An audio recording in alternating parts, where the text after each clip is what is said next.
patuloy na naglilingkod kay Lord. Ayan. So, sa hapon pong ito, kinakabahan po ako. Ayan. Sino ba naman po ang hindi kakabahan pag nasa harapan ni Lord? Ayan. So, pero it is an honor to serve God sa oras na ito. So, nitong mga nakaraang linggo po, magkukwento muna ako ng konti. Nalaman ko po yung schedule kasi katapusan na ng August nung sinabi. Tapos nakikipagpalit pa nga si Ninong Benji last week. Dapat, sabi niya, Nak, ikaw na lang next week. Sabi ko, medyo, sabi ko, yung original schedule na lang po. Tapos nung Monday po, may na-prepare na akong message. Ayun po. Pero nung pagdating nung Thursday, nung gagawa na ako ng PowerPoint, iba na po yung leading ng Lord. And na-amaze po ako kasi yung iba po na nakapakinig or nandito nung morning, yung nauna ko pong ginawang message is about armor of God, which is diniscuss din po ni Ate Kat kanina. Sabi ko, nung gumagawa na po ako nung preaching nung Thursday, hindi po kami nag-usap ni Ate Kat, pero parang part 1 si Ate Kat at part 2 po yung sa akin. So sabi ko po, nakaka-amaze si Lord noon, how amazing yung wisdom ng Lord. Na nakapag-tune in. Lagi kong yung parang, alam niyo po yung radyo? Diba? Pag maayos ang signal, may mapapakinggan ka. Ayun po, pag tayo po ay maayos ang heart natin kay Lord, mas madaling makapakinig. Kaya sabi mo sa katabi mong, kapatid, ayusin mo yung heart mo ha. Ayun po. Asan ang ating slide, anak, bago tayo mag-pray? Natanong din to ni Ate Kat nagulat nga ako kasi nasa taas ako, nagbabantay kay Siomay, pero nakikinig ako online. And nagulat ako, tinanong to ni Ate Kat. Ayan, asan anak? Ayan, in love na ba ako? Ayan, asan yung mga youth? Ayan, ano daw ba yung mga sign na in love ang isang tao? Hindi makatulog, hindi makakakain, di ba? Hindi na makakain, makapag-load lang. Yung kahit hindi nakakatawa yung joke niya, tatawanan mo. Di ba? Kahit hindi mo favorite, naging favorite na. Di ba? Minsan parang favorite ko yung ramen. Ay, favorite ko din yan eh. Kahit sa totoo lang, hindi siya kumakain ng ramen. Ayan, example ko lang po yun. Ayan. Pero sa araw po na ito, hindi lamang po love or being in love yung i-discuss natin, yung gustong iparating sa'yo ng Lord, kundi ang first love.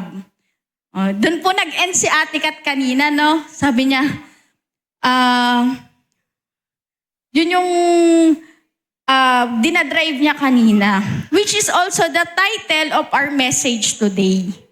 First love. Yun po yung pinaremind sa akin ng Lord. So before po tayo magtuloy-tuloy, let's close our eyes, let's pray po. Lord, marami pong salamat sa oras na ito. Tunay nga po, Lord God, na ang bawat isa na narito, Lord God, ay may plano ka. Ikaw po ang siyang kumikilos, Panginoon. Lord, we pray na sa oras pong ito, we rebuke any works of the enemy, Lord God. Wala pong maging hadlang, even your servant, Panginoon, kundi yung mga salita mo lang po, Lord God, yung mga gusto mong iparating sa yung mga anak, Lord God, ang mapag-usapan at mapakinggan po namin sa oras na ito. We continue to invite the Holy Spirit, Lord God. Ikaw po ang magbigay ng wisdom, knowledge, and understanding sa bawat isa. And ikaw na rin po ang bumago, Lord God, sa puso namin, Lord, as we heard your message in this afternoon po. Maraming salamat, Lord. Ikaw lamang po ang maitaas. In Jesus' name, in this we pray. Amen. Ayan. So, sabi po dito, di ba, yung team natin is Revival Now. Urgent call to action. Anong month na po ngayon? September. Opo. Tapos, di ba, ito na yung Burr months na. Di ba, ayan yung sinasabi niyo, ay, si Jose Marichan, nakisilip na. Ayan, di ba, waving na daw po. So, pagkatapos ng Burr months, di ba, inaantay yung Christmas. Inaantay yung New Year. Pag New Year, ano ang pinakagustong ginagawa ta? Ay, gumawa tayo ng New Year's resolution. Magbabago na ako next year. Aatin na ako lagi ng church. Magbabasa na ako ng Bible. Magda-diet na ako. Ayan, magpa-fasting naman ako. Ayan po. Pero alam niyo po, lagi ko pong sa journey ko po bilang Christian, which is 32 years old na po ako, yung revival po na pinag-uusapan natin, hindi siya yung, yes, napakahalaga po na ang mga churches ay gumagawa ng mga revival night, mga revival conference. Pero paano po pag wala pa? Paano po kung katatapos lang ng revival conference, hindi ka naka-attend? So wala po bang magiging revival sa buhay natin? Ayun po. So yun din po yung minsan, regarding New Year's resolution, hindi natin kailangan antayin yung New Year para sabihin natin na, Lord, gusto ko bumalik sa first love ko. Ayan. So ang title po natin ay First Love. Ayan. Next. So, i-define po natin, ano ba yung first love or unang pag-ibig? Ito, ayan, pwede kasing hindi tao eh. Pwedeng gamit, bagay, or pinapriority mo, di ba? Ito or siya yung una mong minahal or minamahal mo ng lubos. Ito rin or siya yung nasa top priority mo. Ayan. So, based sa definition na binasa natin, next, ang question ko sa iyo, kapatid. Ayan, sino or ano ba ang first love mo ngayon? Diba? Si Lord ba yun nandyan? Si Lord po ba yung priority natin? Ayan. Kanina, diba, pinapacheck din ni Ate Kat yung ating heart. Ayan. So, next. Ayan. Yung main verse po natin for today, ayan, nabanggit din po ni ating Kat yan, yung Revelation 2:4. Sabi niya, nevertheless, I have this against you, that you have left your first love. Iniwan daw po natin, nakalimutan natin, di ba? Dumating tayo sa point na hindi rin po kami exempted. Di ba? Kasi nung naalala ko po nung nag-testimony ako last time, di ba? May mga time na nag-i-struggle din kami. Even yung mga leaders nyo po, hindi naman po lagi kaming mainit. Hindi naman din po kami laging walang problema or pinagdadaanan. So may mga time na challenging din po. Pero at the end of the day, we know na kung gaano kahalaga na may intimacy tayo kay Lord. Ayan. So before po tayo magtuloy dun sa verse natin, pinaalala na po ng Lord tong song na to, yung first video na. Ayan. Ay, next muna. Sorry, nak. Next muna. Ayan. So dito po ay meron akong ginawa before versus after.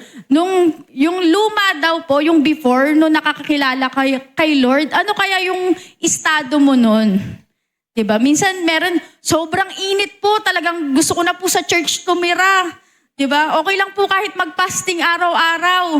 Ayun po. Pero, after, diba, ngayong 2024 po, ano na yung kalalagayan ng puso natin kay Lord? Ayan. So, pakinggan po natin tong music na ito. Ayan. Pinaalala po kasi ito ng Lord. Oh, may music.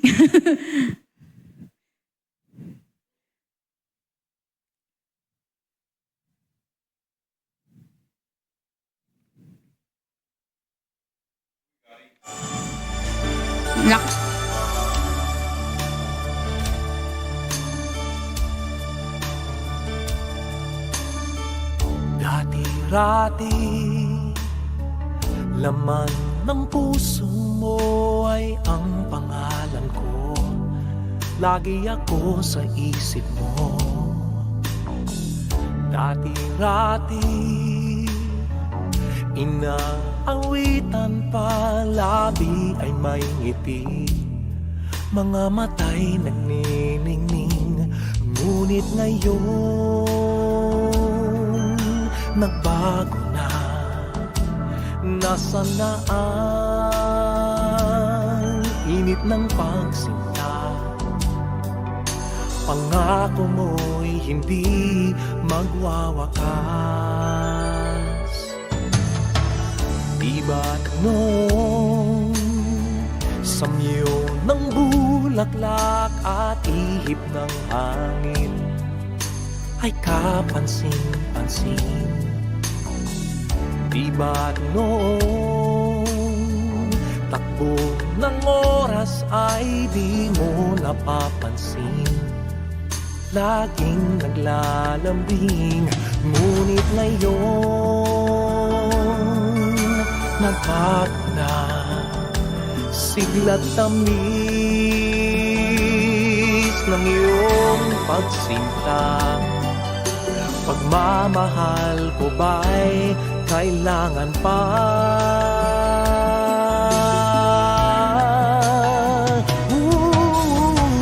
Dati-rati mga pangako ko'y kandungan mo't lakas. Sa pagsubok ay kay tatag. Di ba noon sa kaibigan mo'y akong butang bibig? Bakit ngayon'y anong lamig? Di mo alam, ako'y nasasaktan sa di pagpansin sa aking pagmamahal.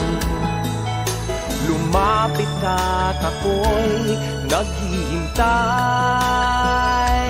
naghihintay.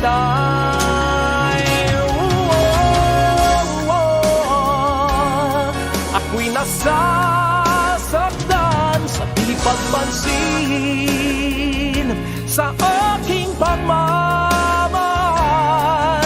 Lumapit ka't ako'y naghihintay.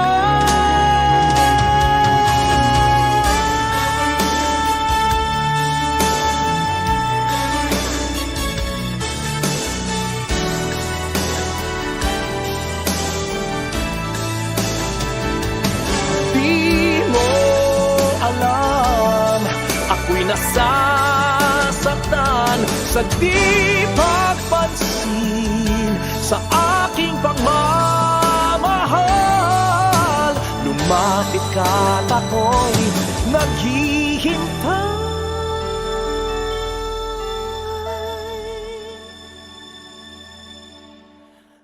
Panginoon, ako'y nabulag ng mandarayang mundo. Ako ay patawarin mo. Mula ngayon, ang buhay ko ito'y ialay sa iyo. Gamitin mo ako gaya ng dati.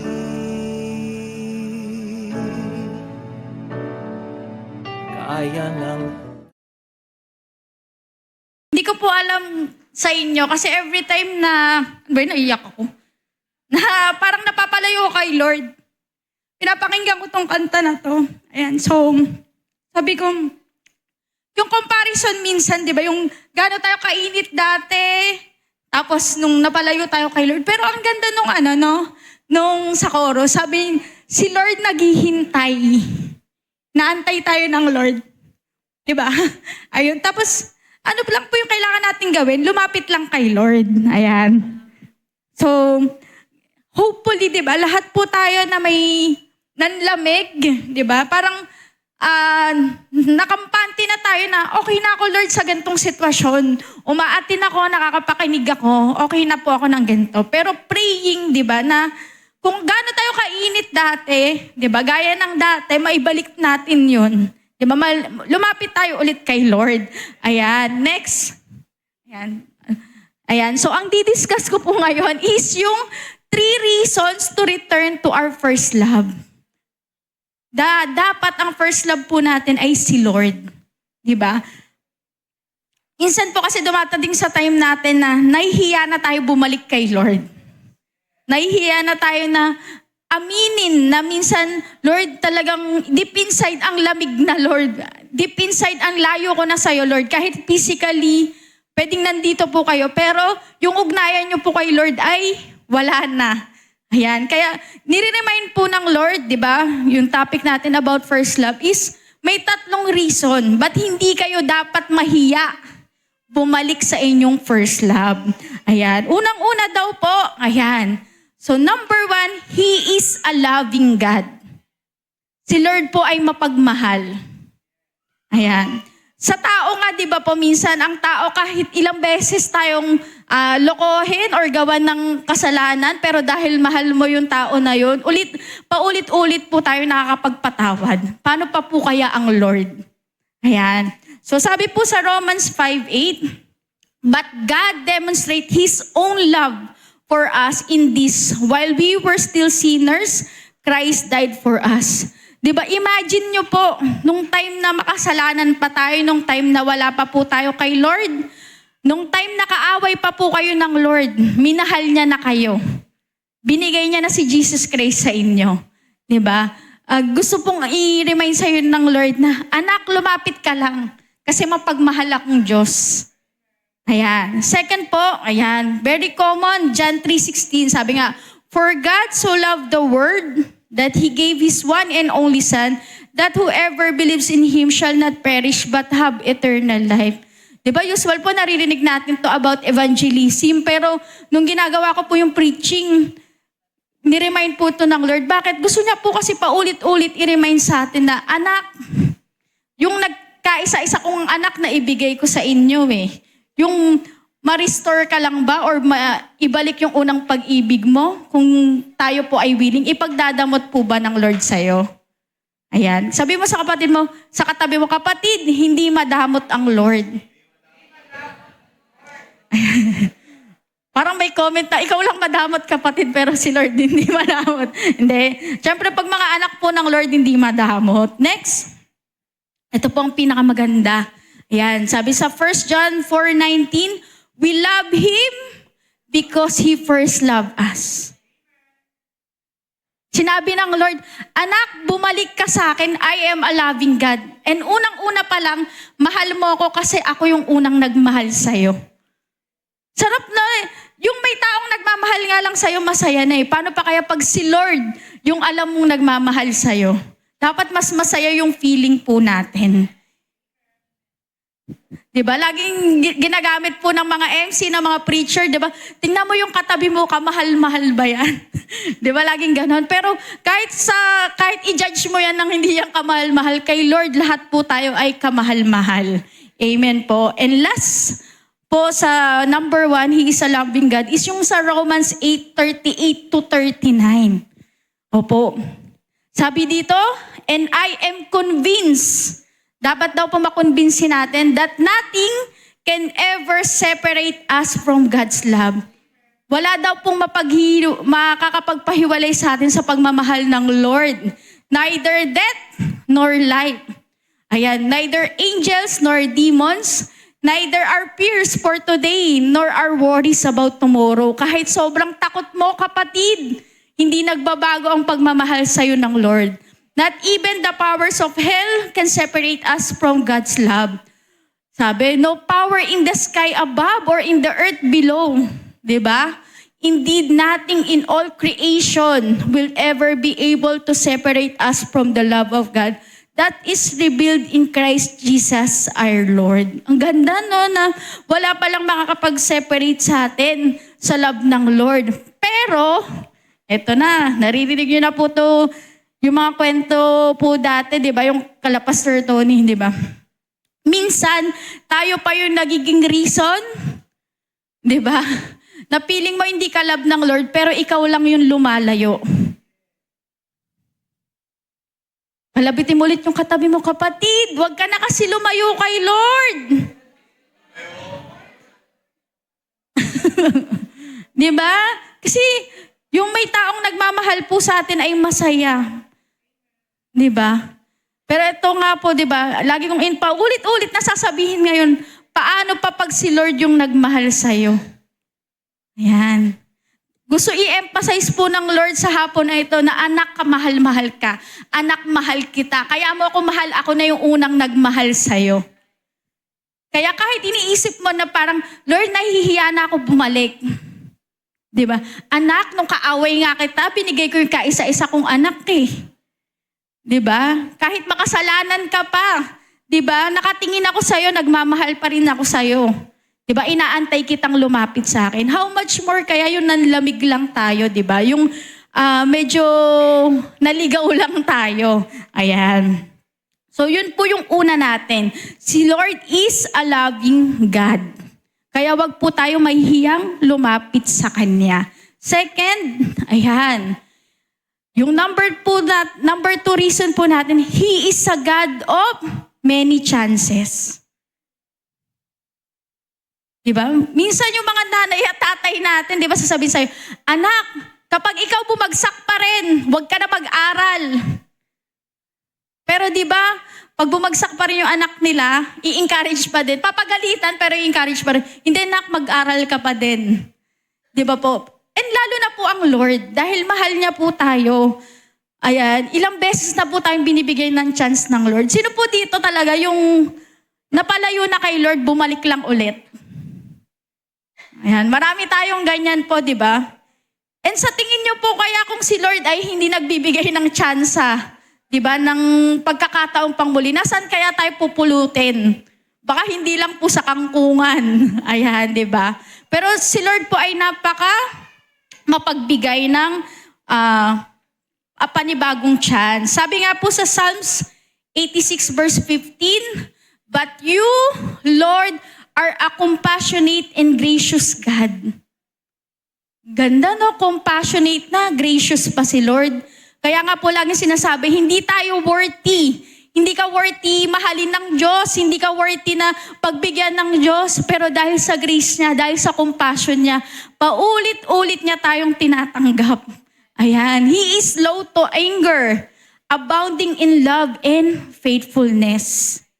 Ayan. Pero syempre, babalansihin natin yung number 2 na He is a God of many chances. Baka sabihin mo, Lord, dahil ikaw ay Diyos ng many chances, lalayo muna ako, babalik na lang ako sa susunod, mag-enjoy muna ako sa mundo. Hindi po ganun yung dinadrive ko, ha. Ibig sabihin po, kung may time po or nasa sitwasyon kayo na napalayo kayo kay Lord, balik lang na.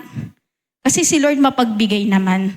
Pero hindi po yun passport para paulit-ulit po tayong lumayo kay Lord. Ay, saka na ako babalik pag komportable na ako. Diba? Ay, parang masaya dun muna ako, saka na ako babalik kay Lord. Hindi po ganon. Diba? Kasi hindi tayo worthy, pero paulit-ulit tayong tinatanggap ng Lord. Ayan. Next, alam niyo po yung kanina kasi parable of talents eh. Ngayon naman parable of the tenants. Ayan. Yung nasa Matthew 21:33 to 41. Ayan. So, ang kwento po nito, ayan, meron pong isang landowner. Ayan, meron po siyang ubasan. Ayan. So, nilagyan niya po yun ng parang boundary. Ayan. May wine press, tsaka may watchtower. Then, pinaupahan niya po. Ayan, pinaupahan niya yung lupa niya. Ayan, and move to another place. Siyempre, pag nagpaupa po tayo, dapat may bayad. Ayan. So, nung time na ng harvest time, ayan, pinadala niya po yung mga servant niya. Sinabi niya, sige, mangolekta na kayo nung bayad nung mga renter sa akin. Ayan. Alam niyo po ang nangyari? Unang senaryo, pinadala po ang mga servant. Yung una po, pinugbog. Yung pangalawa, pinatay. Pangatlo, pinagbabato. Okay. Alam niyo po ginawa nung owner? Ayan. Nagpadala po siya ulit ng mga servant. Ayan. More than dun sa unang grupo na pinapunta niya. And the tenants treated them the same way. Diba? Binugbog, pinatay ulit, pinagbabato. Last na, sabi niya, ipapadala ko yung anak ko. Ayan. Kasi rerespetuhin nila yung anak ko. Yun yung mindset niya. Okay. But when the tenants saw the son, ayan, nakita yung anak. Mas nag-iba yung isip nila. Hindi nila nirespeto. Sabi nila, ito yung tagapagmana. Tara, patayin natin to para makuha natin yung mana niya or yung lupa. So they took him, yung anak, tapos pinatay po nila. Ayan. So kung makikita niyo po, di ba, parang kayo po ba, di ba sa unang pangyayari pa lang, sa normal or sa ordinary na tao, Una pa lang, anong gagawin niyo? Papatulpo ko na kagad yan. Hindi, di ba kumbaga magre-reklamo ka na kagad, papapulis ko yan mga yan. Pero nakita niyo po yung patience nung may-ari. Di ba na, sige magpapadala ulit akong tao. And pangatlo po sabi niya, papadala ko yung anak ko. Which is also, di ba, pinapakita po dito yung kay Jesus Christ. Di ba? Ilan na po ba ang servant na pinadala ng Lord para sabihin sa mga tao na magsisi na kayo? Di ba? Magbalik na kayo kay Lord. And alam naman po natin na ang mga apostle, ang mga disciple, di ba, hindi naging madali ang buhay nila. So thinking, di ba, katulad nito, na baka pag yung anak na yung ipinadala ay maging okay na. Di ba? Pero same pa rin yung nangyari.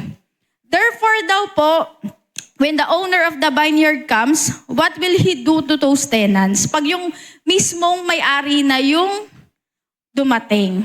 Siyempre, ayan, magkakaroon na ng consequence yung ginawa ng mga tenant at papaupahan niya na lang yun kung saan siya makakapag-gain ng harvest or ng rent. Ayan. So katulad po nito, sabi ko nga po sa inyo, di ba, si Lord ay God of many chances.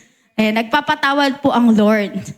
Pero ang Lord po, syempre, may mga sitwasyon, di ba, na may hangganan din. Kasi di ba sinasabi nga natin, lagi yan. Di ba yung mga kapatid na kinakamusta natin na, kapatid, bumalik ka na kay Lord. Bakit? Kasi hindi po natin masabi, di ba? May nakakabalik.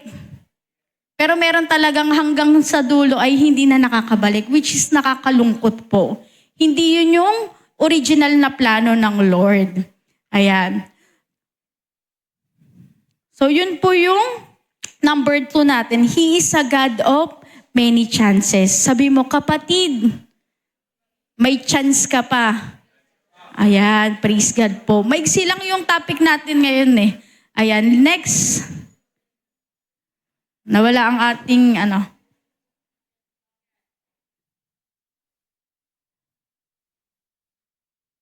Yan.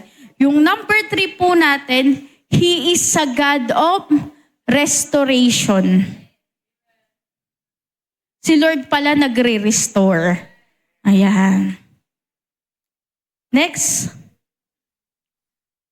Ayan. Sabi po sa Psalm 80, verse 3, restore us, O God, let your face shine that we may be saved. Sabi sa Psalms 80, verse 3. Si Lord pala nagre-restore.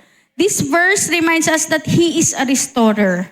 So, wag daw po tayo mawalan ng pag-asa na, Lord, ganito na lang ako, talagang malamig na talaga ako. 'Di ba? So, never lose hope po. Laging may pag-asa na makakabalik pa po tayo sa ating first love. Ayan. Next. Ayan. Yung biblical meaning daw po ng restoration, ano daw po ibig sabihin? To receive back more than has been lost to the point where the final state is greater than the original condition. Kumbaga, mas maganda, mas maayos, mas mainam, di ba? Mas better pag na-restore tayo ng Lord. Ayan. Personally po, ako po, nung kabataan ko, di ba, lagi ko po sinasabi, ako po ay produkto ng children's ministry. Ayan. Pero masasabi ko, personally, nung time na yun, ay wala akong personal relationship kay Lord. Talagang pinapaating ka lang ng magulang mo dahil may dala kang offering, may dala kang baon. Diba? Next po, nakakilala po ako personally kay Lord nung college ako. Tapos dumating po sa point na dahil na busy, napalayo tayo kay Lord. Diba? Pero nung nakabalik po ako kay Lord, dun ko naman po nakita na yung sinasabi po dyan, no, pag tayo po ay na-restore ng Lord, kung magiging willing po tayo, mas maganda yung kakalalagyan natin. Mas magiging mainam. Ayan. Kung dati po, masaya na ako po ay usher lang, na ako po ay tiga-projector lang. Yung projector pa nun, yung acetate lang. Hindi pa yung ganyan. Di ba? Parang masaya na ako dun. Pero the Lord, di ba, ay may mas magandang plano sa atin. Ayan. So, naalala ko rin po dyan sa restoration, yung kwento po ni Lot, Kilala niyo po si Lot? Ayan, yung sister-in-law ni Abraham. Diba? Sila po ay napatira sa Sodom and Gomorrah. Diba? Opo. Pamangkin pala. Ayan. Pamangkin, asawa ng pamangkin ni Abraham. Ayan, yun yung tamang term. Ayan. Nung time po na sisirain na ng Lord ang Sodom and Gomorrah, ano po ang sabi ng Lord sa pamilya nila Lot? Move forward. Diba? Huwag lilingon. Opo. Pag tayo po ay ni-restore ng Lord, katulad po ni Lot, wag po tayo tutulad kay Lot, na sinabi na sa'yo na, nire-restore kita anak, mag-move forward ka na. Wag mo na lingunin yung mga past mo, wag mo na lingunin na, Lord, parang mas masaya yung mundo. Kasi gusto ng Lord, mas mainam ka na, mas maging maayos ka na, at mas maging kagamit-gamit ka sa Kanya. Ayan. So, there are people daw, may nabasa ko na nakakalungkot man isipin, di ba? Many churches, even yung mga big churches daw po, may mga taong nakaupo sa church. Each week, ayan, minsan talagang masipak pag umaten, di ba? Pero yung buhay nila sa personal na spiritual ay nakakalungkot. Di ba? Kasi hindi na si Lord yung unang pag-ibig nila. Out of responsibility, out of ano na lang na, para makita na lang ako doon na umatin ako ng church para wala nang problema. Di ba? Yun po yung nakakalungkot na realidad. Pero, di ba, si Lord nga is a God of restoration. Kaya kapatid, we are praying, di ba? Yung mga kapatid natin na wala dito, yung mga kapatid natin na nandito, nakaupo, pero personally ay nanlalamig, ay makabalik po kay Lord. Di ba? Paulit-ulit na po sinasabi na, anak, pwede kang bumalik. Di ba? And for God to restore you, sabi po, dapat daw po yung mga spiritual root. Diba? Minsan ano yan may problema Bakit hindi ka nakakabalik sa yung unang pag-ibig Ikaw ba ay sobra talaga sa cellphone? Aba, may mga yumuko na po, diba? Kailangan i-let go mo para ma-restore ka ng Lord. Kailangan mo tingnan, Lord, ano kaya yung reason bakit po ako napapalayo sa'yo? Ano po kaya yung reason bakit po nahahadlangan na makabalik ako sa'yo or maranasan ko ulit yung unang pag-ibig ko? Ayan. Kaya mga kapatid, hindi lamang po mga kabataan, i-identify po natin yung heart natin. Katulad ng question ko kanina, sino or ano po ba yung first love natin ngayon?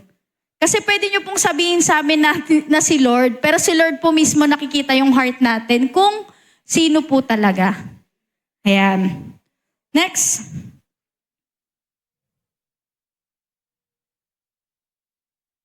Ayan ulit yung next. Ayan. So, yun, sabi sa inyo, maigsi lang po yung topic natin ngayon So, ang topic po natin is about first love, and nire-remind po ng Lord, yung 3 reasons bakit pwede kang bumalik kay Lord.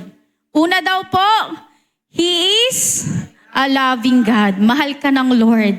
Next, He is a God of many chances.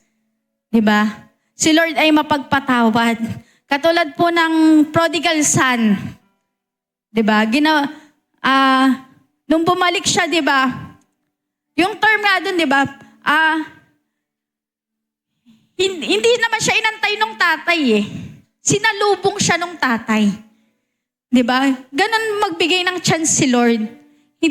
Kahit parang nagdadalawang isip ka pa na, tatanggapin kaya ulit ako ng tatay ko, ng Lord ko. Diba? Si Lord, ready na. Ayan. And number 3 po, He is a God of restoration. Kung ano man yung sitwasyon mo na yan, basta willing ka i-let go yung mga pinapalit go sa'yo ng Lord, kayang-kaya kang i-restore ng Lord. And hopefully, and praying sa bawat isa sa atin, muli po natin matagpuan yung unang pag-ibig natin kay Lord. Ayan. Next. Ayan, may tanong po ulit ako sa inyo. Ayan, nung ginagawa ko po to, sabi ng Lord, ayan, gusto niya tanungin, kailan daw yung huling time na nag-spend ka sa kanya ng quiet time? Kasi alam ko yung iba, busy tayo sa fellowship, busy tayo sa care group, busy tayo sa pag-attend ng church, pero yung personal time kaya natin kay Lord, kailan kaya yung huli? Diba? Next, sabi dito, kailan po kaya tayo, diba, nag-pray or nag-worship kay Lord na wala tayong hinihingi, kundi solely, diba, gusto natin siya i-worship in spirit and in truth. Ayan. And number 3 po, kailan daw po kaya natin prioritize si Lord? Kasi sa dami po ng kabisihan natin, talagang sasabihin nyo, Lord, may church ako eh. Diba? Kaya yun po yung laging pinapulit na, hindi porket busy sa church. Diba? Busy rin talaga sa spiritual. Ayan. Diba? Kaya yung mga minister natin, diba, nagkakaroon din ng, kailangan i-assess mo. Kasi baka sa sobrang dami mong ministry, hindi na nagiging helpful. Diba? Nagiging burden na. Imbis na mas lumago ka. Diba? Yan din yung reason bakit nababurn out yung ibang member or ibang worker. Diba? Kasi nagiging responsibilidad na lang. Diba? Ayan, before po tayo mag-end, ayan, may isang video pa po ako. Yung isang video muna lang. Hindi, natutulog naman daw po ang Diyos. Hindi po. Puro Gary B playlist. Ayan. Ayan. Kilala niyo po si Nemo. Ay, di ba yung Finding Nemo po? Yung tatay niya tsaka si...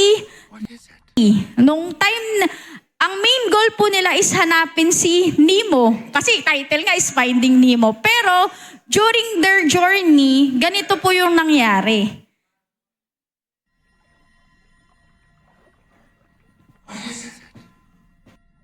It's so pretty. I'm feeling happy, which is a big deal for me. I want to touch it. Ooh. Hey, come back. Come on back here. I'm gonna get you. I wanna get you. I'm gonna get you. I'm gonna swim with you. I'm gonna get you. I'm gonna be your best friend. Good feelings gone.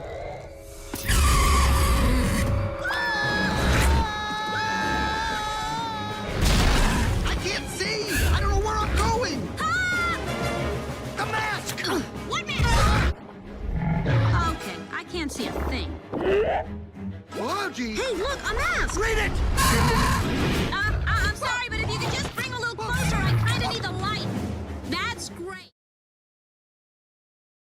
We are distracted. Minsan patingin-tingin lang tayo. Sabi niya, oh, it's beautiful. It makes me happy. Diba? Hanggang, ay, touch ko nga, sabi ni Dory. Minsan ganun eh, diba? Na parang, akala mo, minsan, na kay Lord ka na, may kulang pa din. Minsan may ganun tayo eh. Yung parang feeling mo, dahil naiinggit ka dun sa mga ka-age mo, na parang Lord, yun yung mas, magiging masaya ako dun eh. Diba? Pero ano pong naging ending? Diba? Naging trap lang. Diba? Minsan, ang ganda talaga nung natutunan ko dun sa yung kay Eva at Adan. Yung sa fruit, diba? Yung term na pleasant to the eyes. Kasi hindi po kayo hindi kayo itetempt ng kaaway sa mga bagay na hindi na pangit. Diba? Madalas, syempre, pleasant to the eyes. Parang dito ako sasaya. Parang dito ako mag-i-enjoy. Diba? Pero ang nakakalimutan po natin na hindi pala yun yung mga bagay na gusto ng Lord. Diba? And kapag ginawa po natin yun, minsan parang masaya tayo. Pero pag dumating yung time na na-realize mo na, Lord, parang ang empty. Parang ang layo ko na sa'yo. Parang hindi na kita maramdaman. Kaya praying mga kapatid, ano man yung mga distraction, ano man yung sa tingin mo na makakapagpa-happy sa'yo. Diba? Ipag-pray mong mabuti kay Lord na hindi yun yung maging reason para mapalayo ka sa Kanya. Kasi lagi na yung sinasabi nila, Pastor, diba? Madami nang nagpa-pray. Nagpa-pray ng trabaho, nagpa-pray ng business, ng bahay, ng asawa, diba? Pero yun pa yung naging reason para mapalayo sila kay Lord. Kaya kapatid, ano man yung prayer mo, lagi mong i-align kay Lord na, Lord, ito yung parang gusto ko, pero basagin mo ako dun sa mga bagay na mas gusto mo para sa akin. Amen po ba? Ayun, last slide. Last slide. Ayan. Alam niyo po ba yung kanta na Heart of Worship? Ayan, yung story po behind dun sa kanta na yun, di ba? Si Matt Redman po yung nagsulat. Ayan. Dun sa church po nila, napakaganda ng mga equipment. Parang tayo, di ba? Ang ating leadership lagi nag-iisip, ano ba yung magandang amplifier, magandang organ, di ba? Ano bang magandang ilaw para gumanda yung atmosphere. Pero nung time po na yun, yung pastor nila Matt Redman, sabi niya, something is missing. Kahit ganun nakaganda yung setup nila. So ang ginawa po niya, pinatanggal niya lahat ng instrument, lahat ng mga paraphernalia. Tapos po, sabi niya dun sa mga tao, tara, let's join in worship. So bilang si Matt Redman ay parang worship director, napaisip siya, paano tayo mag-worship? Wala na nga ang mga instrument. Wala na nga yung mga projector natin or kung ano-ano man.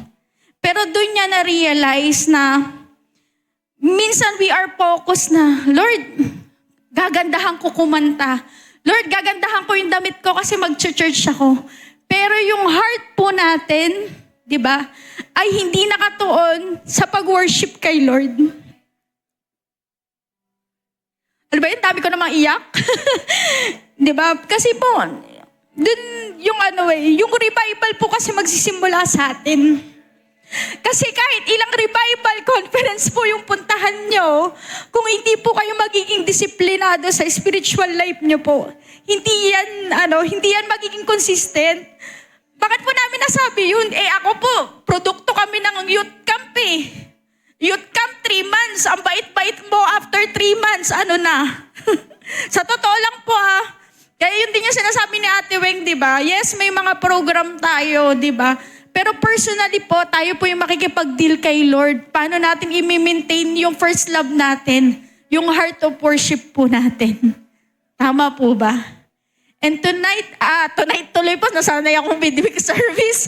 Ayan, so this afternoon po, let's sing a song to the Lord. Di ba? Huwag mo intindihin yung katabi mo, huwag mo intindihin anong uulamin mo mamaya, yung trabaho mo or yung school mo. Di ba? Bumalik po tayo sa heart of worship. Diba? Tayo po tayo. Let's worship God with all our heart. Ayan. Let's worship God in spirit and in truth. Diba? Kung ikaw yung tao na nandito or nakikinig sa amin, na sa tingin mo, ang layo mo na kay Lord o nanlalamig ka na, lapit ka lang anak, sabi ng Lord. Kasi open arms, di ba? Willing siyang tanggapin ka. Nag-aantay lamang siya. Amen. Hallelujah. Sige po.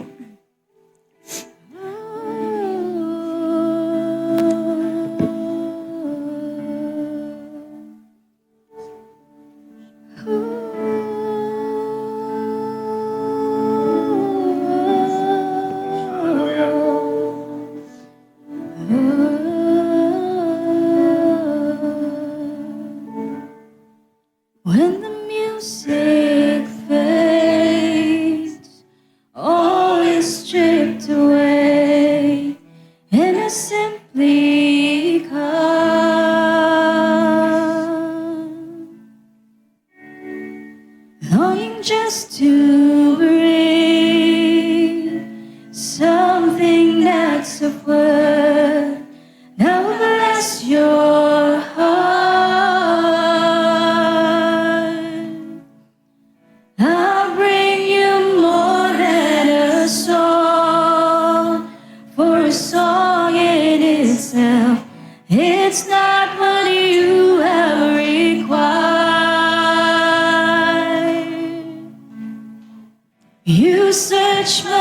deeper within.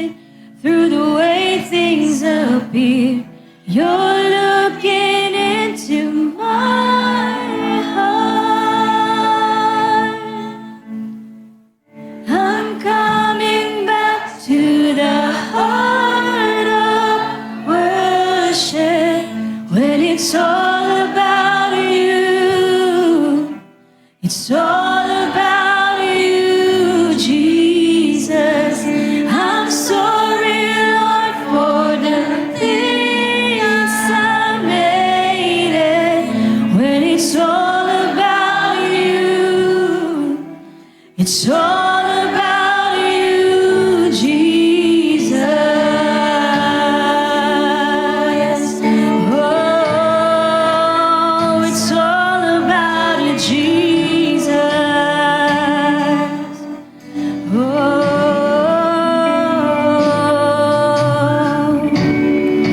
King of endless worth, no one could express how much you deserve.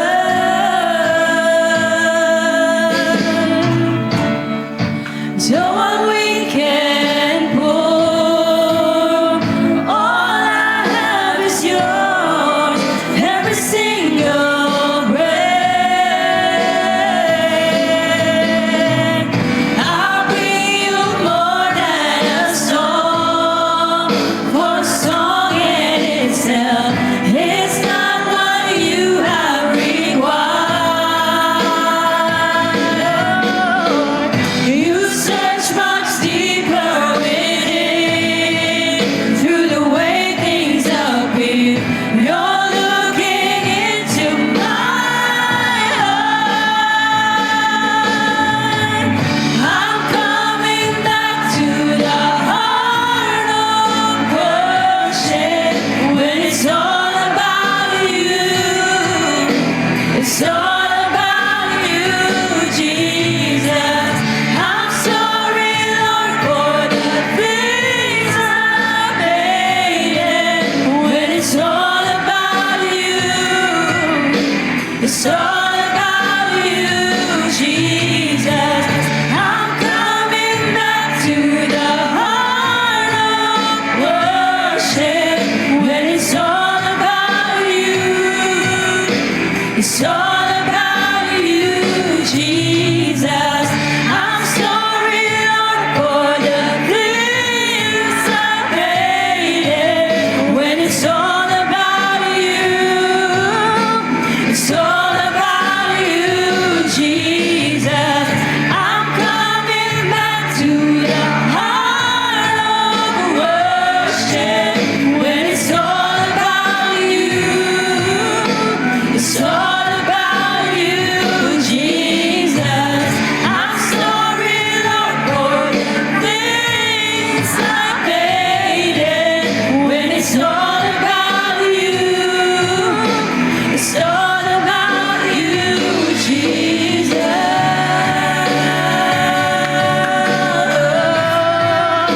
It's all about you, Jesus.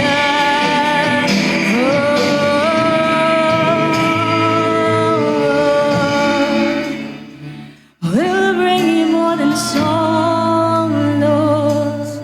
Lord, we open up our hearts in worship. I'll bring you more than a song. I'll bring you more than a song. More than a song. I'll bring you more than a song. I'll bring you more than a song.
Jesus. It's all about you, Jesus. Come on, let's sing this one more time. I'm coming back to the heart of worship when it's all about you. It's all about you, Jesus. I'm sorry, Lord, for the things I made. When it's all about you, it's all about you, Jesus.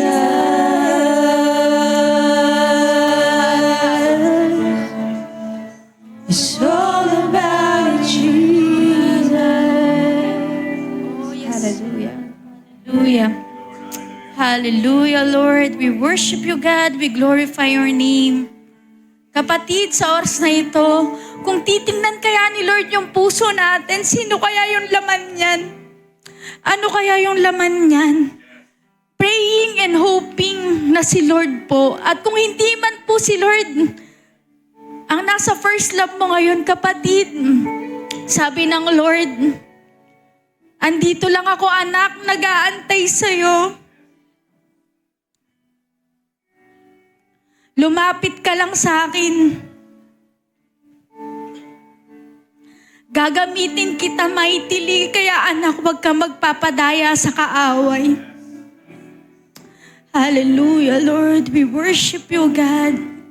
Lord, sa oras pong ito, patuloy kaming lumalapit sa iyo na may kababaang loob, Panginoon. As we humble ourselves before you, Lord, we pray, patuloy niyo po kaming linisin at hugasan, Lord God, kung may mga mali po kami nagawa, naisip or nasabi, Panginoon. Yung mga bagay, Lord, na pinapriority namin, Lord God, yung mga tao na mas pinapriority namin kaysa sa inyo, Lord, we pray, help us, oh God, to balance our time, to prioritize you over anything, Panginoon, over everything, Panginoon. Hallelujah. And sa oras pong ito, we pray, Panginoon, ikaw po ang magbuhos ng panibagong kauhawan, Panginoon, ng panibagong desire, Panginoon, sa mga kapatid namin na narito at nanonood, Lord God. We pray for intimacy, Panginoon. We pray, Lord God, tulungan niyo kaming makabalik sa aming first love, Panginoon. Patuloy, Lord God, niyo, i-restore mo kami, Lord God, sa anumang sitwasyon na meron kami ngayon, Panginoon. And we pray, Lord God, and we believe, Lord, ikaw po ang babasag, Lord God, sa mga puso, Lord God, na nanlalamig. Ikaw po ang magbibigay ng alab, ng init, Panginoon. Hallelujah, Lord. We worship you, God. Hallelujah.